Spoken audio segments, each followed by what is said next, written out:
Shanti est dans son potager. Elle y cueille des herbes aromatiques pour elle et sa famille. Aujourd'hui, la terre leur appartient, à elle et à sa communauté. Auparavant, ils ne possédaient rien, ils étaient de simples serfs.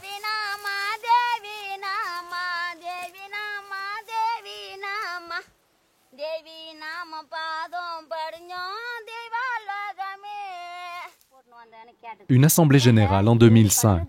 Les Adivasis font part de leurs soucis aux responsables du programme d'action de carême en Inde.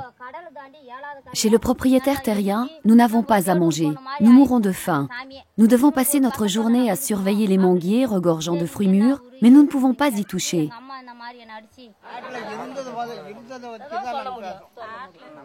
9 ans plus tard, la situation n'est plus du tout la même. Les Adivasis ont obtenu une identité. Leurs papiers le prouvent. Avant, ils n'étaient même pas inscrits à l'état civil.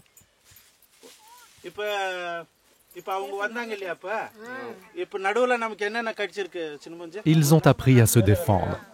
Grâce à leurs pièces d'identité, ils peuvent réclamer à l'État les prestations auxquelles la loi leur donne droit. Les Adivasis ont pu retourner aux abords de la forêt, là où ils vivaient avant d'en être chassés. C'est le gouvernement local qui a construit leur maison.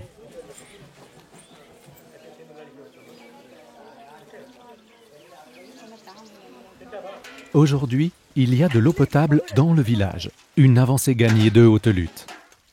2005, les Adivasis vivaient dans des huttes faites de paille. Ils devaient faire de longues distances pour aller chercher l'eau dont ils avaient besoin. Chez les Adivasis, hommes et femmes sont égaux en droit à tous les niveaux, au sein du foyer comme au champ.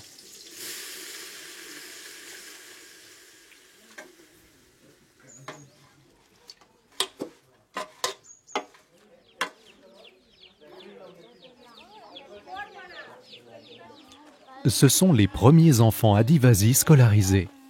Au début, les villageois ne voulaient pas les accepter. Les communautés autochtones appartiennent aux castes inférieures. Ils sont aussi méprisés que les intouchables. Les enfants et leurs parents se sont alors défendus. Maintenant, ils sont intégrés.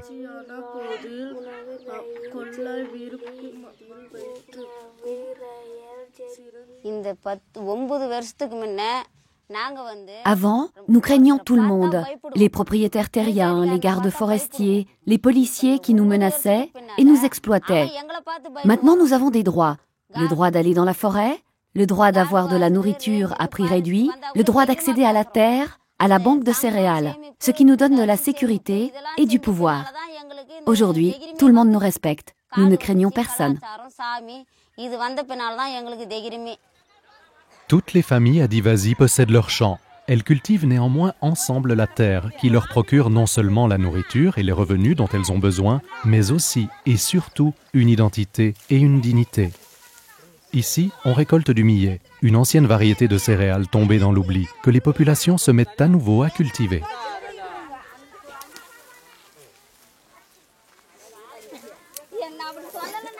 Trois femmes apportent leur contribution en céréales à la banque. Les banques de céréales sont l'un des principaux outils du programme d'action de carême. Elles ont déjà été mises sur pied dans des centaines de communautés Adivasis. Elles sont un succès partout. Après la récolte, chaque famille apporte à la banque une proportion déterminée de céréales. Les dépôts sont enregistrés. Celui qui fait une mauvaise récolte ou qui se retrouve dans le besoin pour une raison ou une autre peut récupérer son dépôt. Une garantie contre la faim. La banque distribue aussi des semences à ceux qui en ont besoin.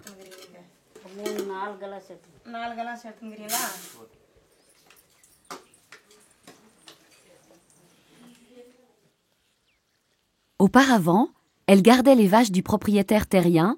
Maintenant, elle emmène pâturer le bétail de son village. Ces feuilles guérissent le diabète. Les Adivasis sont des spécialistes des herbes médicinales qu'ils cueillent dans les forêts avoisinantes et qu'ils échangent dans les villages. Le guérisseur Kanapa est allé ce matin chercher des plantes dans la forêt et il en explique les effets. Cette espèce, par exemple, est efficace en cas d'inquiétude et d'angoisse. Les Adivasis n'ont pas de médicaments contre le sida. Cette femme se rend tous les jours sur la tombe de sa fille, Mutama. violée alors qu'elle travaillait chez un grand propriétaire terrien. Elle est morte quelques années plus tard. Mutama était une femme forte, une grande lutteuse. Les responsables du projet d'action de Carême regrettent beaucoup sa disparition, ses interventions lors des assemblées également. Les assemblées ont été, dès le début, la clé de voûte du projet.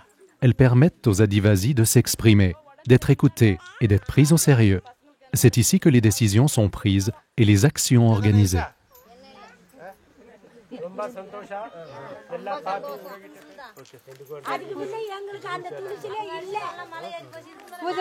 Shanti le dit aussi à ses enfants. Notre vie, ce sont la terre et la forêt. Nous leur devons tout. Ne les quittez pas. Occupez-vous-en. Ne rompez pas le lien avec elles. Sans elles, nous ne pouvons pas survivre. Depuis 2006, la loi indienne qui régit les forêts octroie aux autochtones un droit sur leurs terres ancestrales.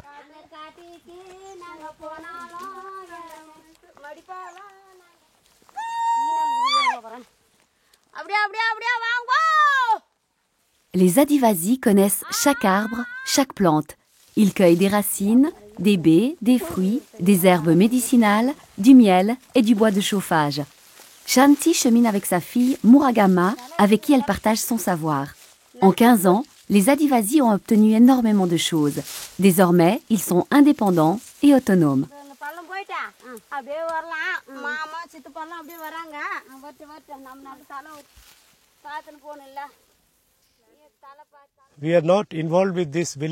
Nous ne sommes plus impliqués dans ce village en tant que chargés de projet, ce qui signifie que nos collaborateurs ne le visitent plus chaque semaine. Nous n'aidons plus les villageois à gérer la banque de céréales, ni à organiser les activités quotidiennes. Ils ont maintenant leur propre réseau qu'ils ont constitué avec 16 villages environnants. Ils organisent de manière indépendante leurs assemblées mensuelles.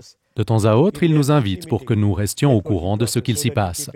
En cas d'urgence, nous sommes toujours à leur côté, à leur disposition, pour les aider à résoudre des problèmes juridiques, par exemple. Nous ne les laissons pas tomber.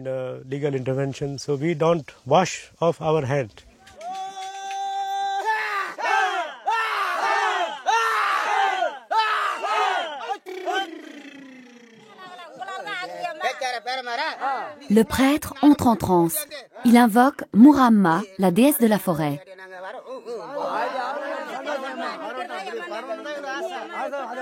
Par son biais, elle s'adresse à sa communauté. Elle n'est pas encore tout à fait satisfaite. Vous avez fait beaucoup de progrès, mais vous pouvez aller encore plus loin. Surtout, vous devez aider les autres Adivasis à mener une existence libre.